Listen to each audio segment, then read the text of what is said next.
Good afternoon, everyone, and thank you for joining us here today for this webinar.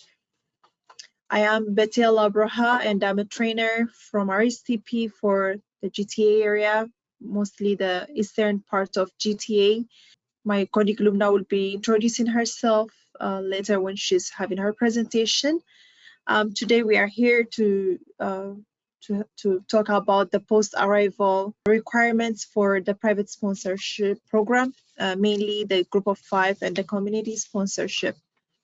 Since we are meeting here today on a virtual platform, I would like to begin my acknowledgement that each of us are located in various places across this nation, and we call Canada, and we are each residing on the traditional territories of many First Nations people.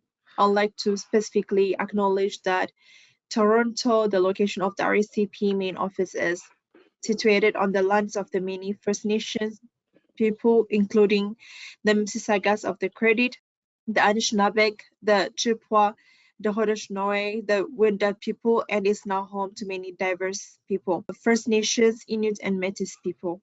We also acknowledge that Toronto is covered by the Dish with One Spoon Wampum and with Treaty 13 with the Mississaugas of the Credit. We invite you to personally dedicate time to learn about and reflect on and acknowledge the history and the land of the First Nations people where you reside, and to personally consider how we can each in our own way move forward in a spirit of reconciliation and collaboration. All right, today in our agenda, we will be going through the purpose of the document. We are having a new document that we need to discuss with new requirements. So we will go through the purpose of the document. We are going to see what are the key changes and the additions that has been made to the document. So this new document, it's intended to be a reference for all sponsors. It might include the SAS, the signed agreement holders, their CGs and co-sponsors, group of 5 and community sponsor. This document is intended to be as a reference for you all. It's a reference as well for the IRCC staff when they conduct the post-arrival assurance activities, which is mostly done by the RSAT team. We have so many trainings that we do on the post-arrival assurance activities in our trainings. So you can always logging into our website, and then whenever we have those upcoming events, you may join us to learn more about what the post-arrival assurance activities are by RSAT.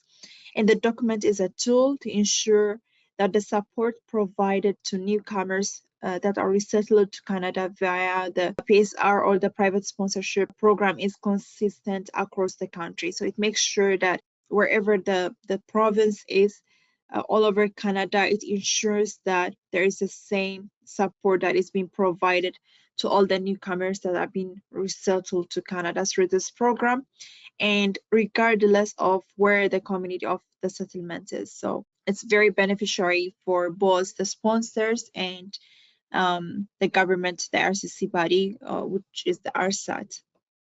So the post-arrival requirement for private sponsorship, this is what it's showing us. This new document, it compromises all these other documents, and it clarifies the existing requirements that are found in various, such as the sponsorship agreement, the guides, existing post-arrival frequent asked question documents, and various other IRCC produced documents, such as the key contact handout and the various documents that are related to post-arrival assurance activities. And it is as well, it combines the guidance that existed across all those documents into one. So it's designed as well to be like a one-stop shop for post-arrival guidance, and it makes it so much easier for you as sponsors to find the requirements and the guidance. In this document, it includes more details on the already existing requirements to address the gaps that have been existing. And it as well includes links to key documents, resources, and fact sheets that are relevant to each topic that may assist all of you. So what are the key changes and additions being made to this document? I would like to note here that whenever something is marked as new on the slides, it does not mean it's like a new requirement. However, it's a new information that hasn't existed in the post-arrival financial frequent asked questions document, but it has been existing in other documents or other resources, and it has been added to this new document. So whenever you see anything that is being marked as new, it's not something as a new requirement, but it's just a new information that has been added to this document. I will leave now the floor to my colleague Lubna. Thank you very much, Betel. As Betel said, the key changes and additions doesn't mean that it's brand new information or brand new requirements, but it is information that might have been in other documents and they are added to this new document. So now I'm going to go with you through the changes in section 2, section 3, section 4 until section 7.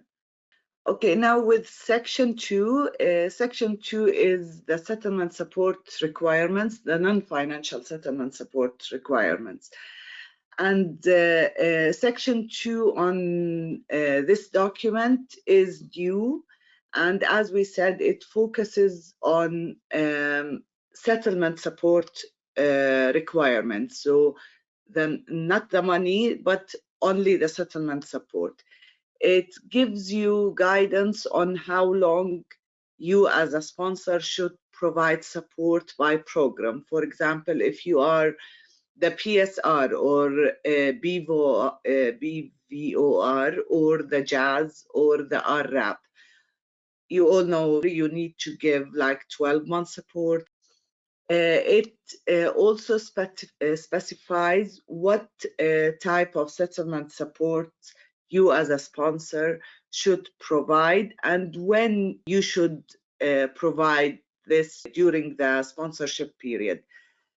In section 2.2, for example, it contains a timeline for when certain settlement support should be provided.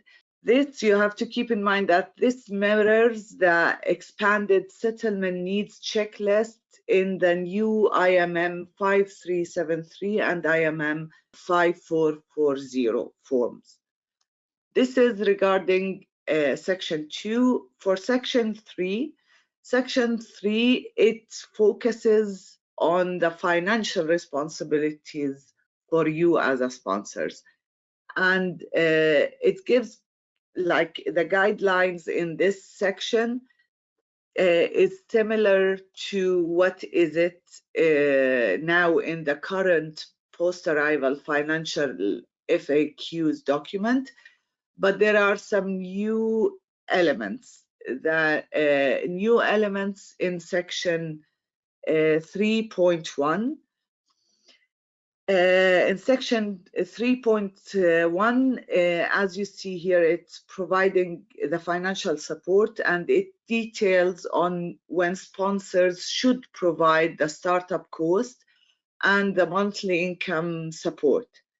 So it says that like the startup cost, you should provide it between the day or the date when the refugee arrive until the end of month 2. So between the minute they arrive or the day they arrive until the end of month 2, because the justification for that some items, like for example winter clothing, if they came in the summer, it's not needed to be given on the spot and it could be postponed, but you have to give it by the end of month 2. We are talking about the startup cost here.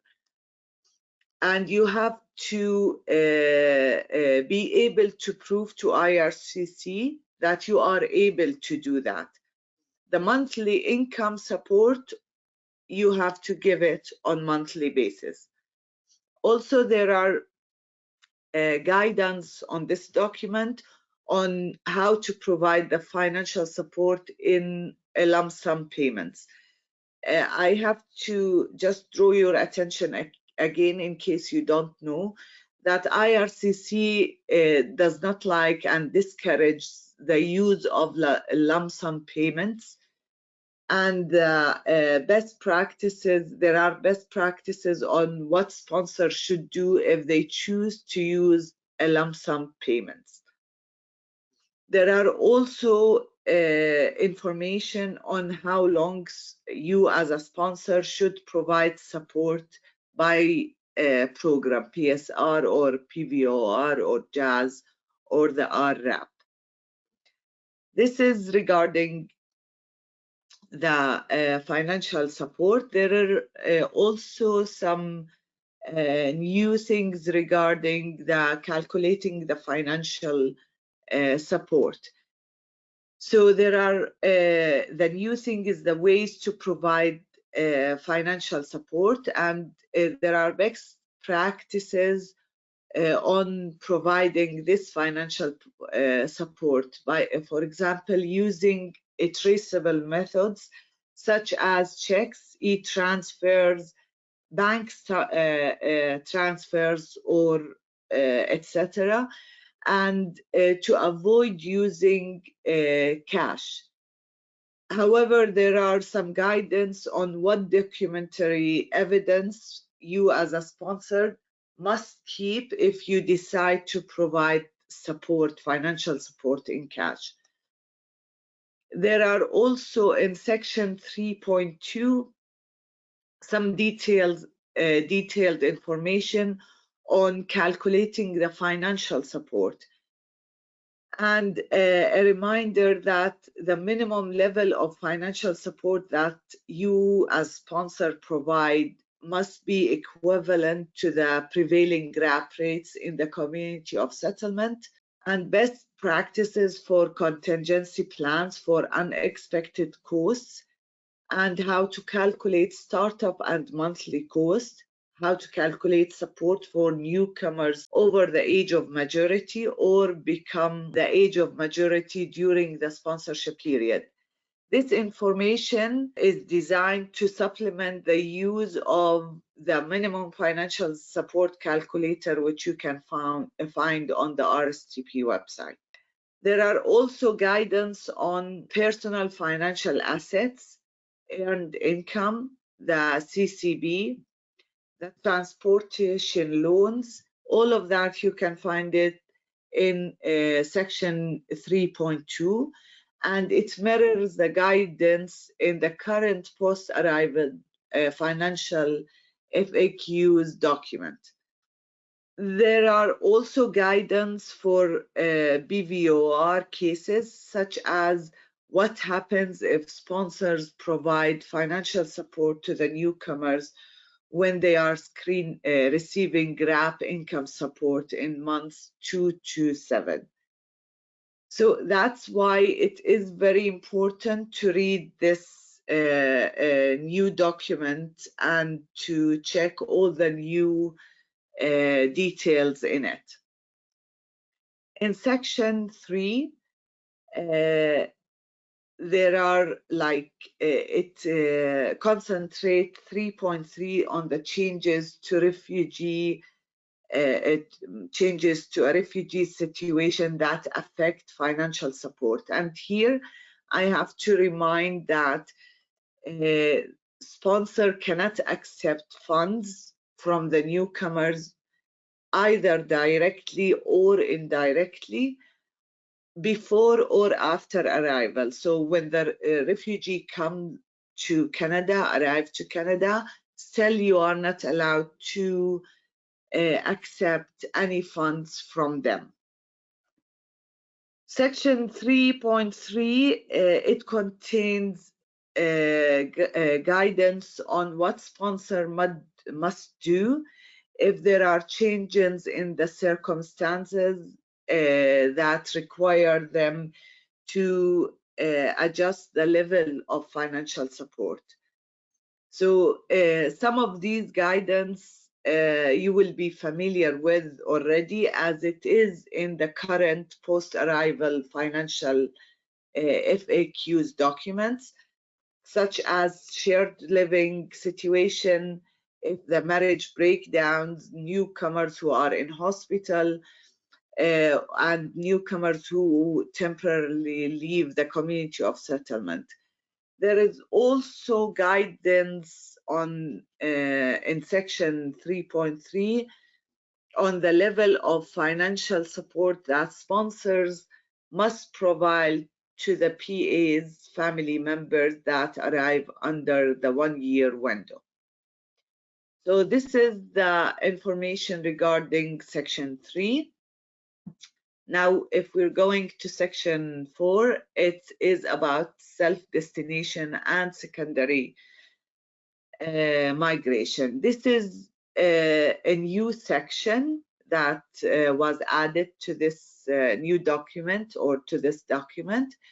And the main thing that it provides is a definition for self-destination, refugees, and secondary migration. So if you can see in this screen, it gives you, it starts self destination refugees are those who choose to change their final destination, and it continues to give a clear like definition. And the secondary migration, it happens when a refugee chooses to move out of the sponsored community before the end of sponsorship period. So it gives this new definition, and it details the residency requirement, which you might already be familiar with, and the options available to sponsor when they experience a self-destination secondary migration situation. It also outlines the roles of the sponsors and their responsibilities, and it also gives a very good overview of the process ARSAT will follow when assessing sponsorship breakdowns due to self-destination or secondary migrations. This you can find it in section 4. As for section 5 and 6, sections 5 and 6 are talking about JAZ program and the RRAP programs. It contains very clear information about the Joint Assistance Sponsorship Program, which we call it the JAZ. And this is when the government, the GAR refugees with special need receive support, and